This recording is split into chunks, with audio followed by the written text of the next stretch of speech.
평화를 빕니다. 여러분의 든든한 신앙 친구가 되어드리는 듣는 생활성서입니다. 생활성서 8호로 특집 낭독의 즐거움 가운데 독자분들의 많은 사랑을 받은 글 한 편 들려드리겠습니다. 성 베네딕토회 외관수도원 고진석 이사학 신부님의 글인데요. 수도원에선 낭독이 어떻게 활용되고 있을까요? 고진석 신부님이 직접 읽어드립니다.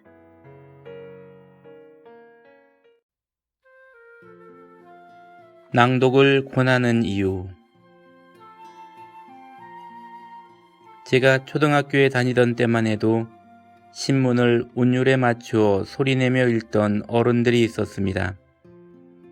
책이 귀하던 시절 한 글자씩 곱씹으며 글을 읽던 습관이 몸에 밴 분들이었습니다.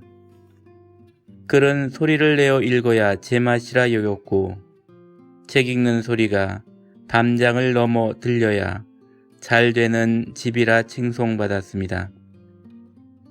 책 읽는 소리는 갓난아이 울음소리와 다듬이 소리와 함께 세 가지 듣기 좋은 소리로 쳤는데 시대가 변하니 자취를 감추었습니다. 책을 읽는 시대에서 책을 보는 시대로 넘어왔고 책을 보던 사람들이 지금은 스마트폰을 들여다봅니다. 독서를 통해 어렵게 배우던 지식을 인터넷에서 간편하게 얻습니다. 요 사이에는 유튜브 채널이 대세인지라 온갖 종류의 정보가 영상으로 만들어져 떠돌아다닙니다. 솔직히 스마트폰을 끼고 사는 분들에게 독서의 이를 설득하거나 낭독의 맛을 설명할 자신은 없습니다. 활판 인쇄로 찍힌 책에서 풍기는 잉크 냄새를 맡았을 때 밀려오던 묘한 설렘, 책장을 넘기며 자간 속으로 영혼이 빨려드는 아득한 그 느낌, 현실에서 이탈하려는 육신을 붙잡아 놓으려 잠시 책을 덮는 순간 다가오는 충만함, 아날로그 세대의 아련한 향수로만 남기기에는 너무나 아까운 체험들입니다. 원래부터 책 읽기를 좋아하던 제가 낭독의 묘미를 터득한 것은 로마 유학 시절입니다. 반년 만에 이탈리아어를 대충 떼고 첫 수업에 들어가 보니 유치원생이 대학 강의를 듣는 기분이었습니다.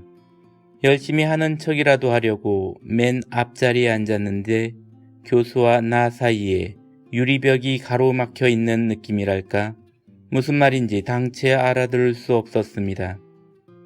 혹시 가다가 들리는 단어가 있으면 공책에 끄적거리고 교수가 농담을 하면 알아듣는 척 남들을 따라 멋쩍게 웃었습니다.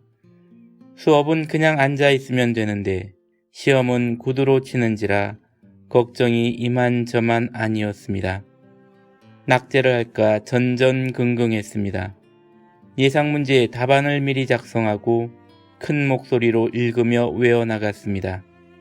홀수로 외우고 짝수로 외우고 앞에서 외우고 뒤에서 외우고 앉은 채로 몸을 흔들며 외우고 방안을 걸어다니며 외우고 침대에 누워서 외우고 그야말로 온몸을 짜내며 외웠습니다.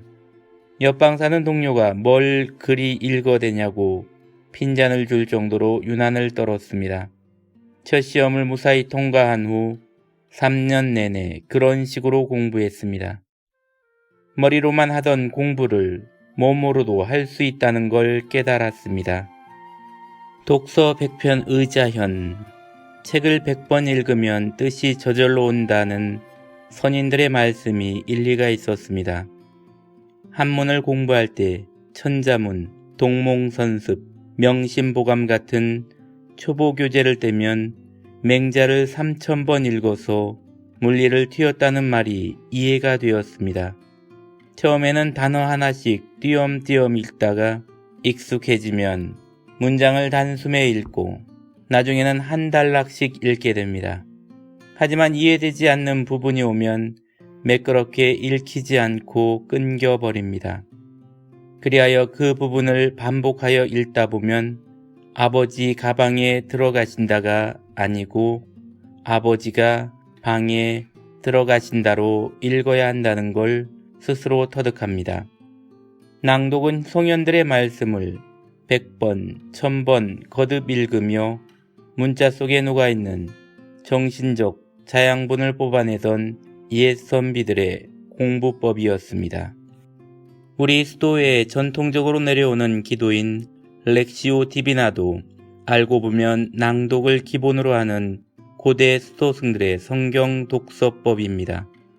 양피지에 채색으로 필사된 성경책을 한 수도승이 경건한 마음으로 도박도박 읽어나가면 나머지 형제들은 이를 귀 기울여 듣고 마음속 깊이 새겨 넣었습니다. 그런 다음 기억한 성경 구절을 쉬는 틈마다 되풀이하여 읊조리며 하느님 나라의 신비를 묵상했습니다.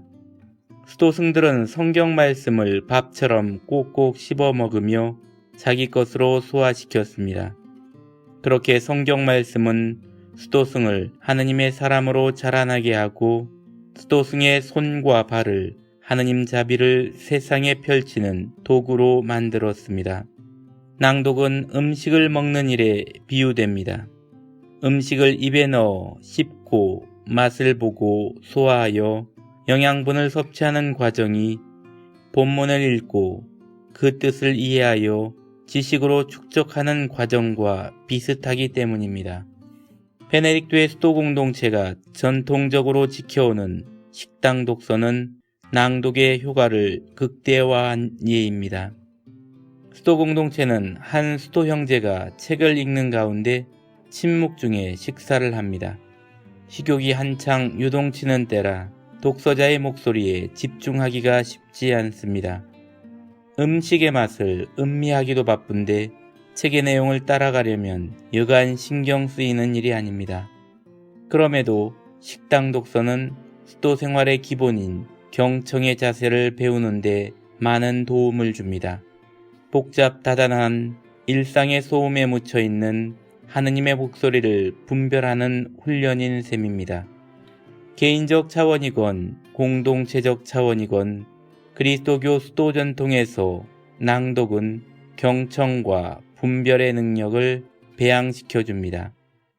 낭독의 과정을 통하여 읽는 사람은 분명한 자기 목소리를 가진 온전한 인간으로 거듭나고 한편 듣는 사람은 세속 악령에 유혹하는 목소리와 양떼를 부르는 주님의 목소리를 구별합니다.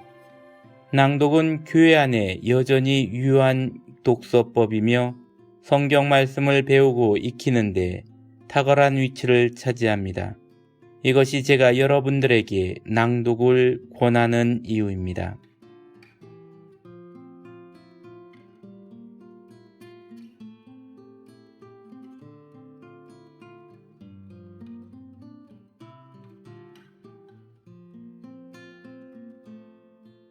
낭독이 경청과 분별의 힘까지 길러준다는 말씀이 마음에 와닿습니다. 여러분도 낭독의 즐거움과 치유의 힘 직접 체험해 보세요.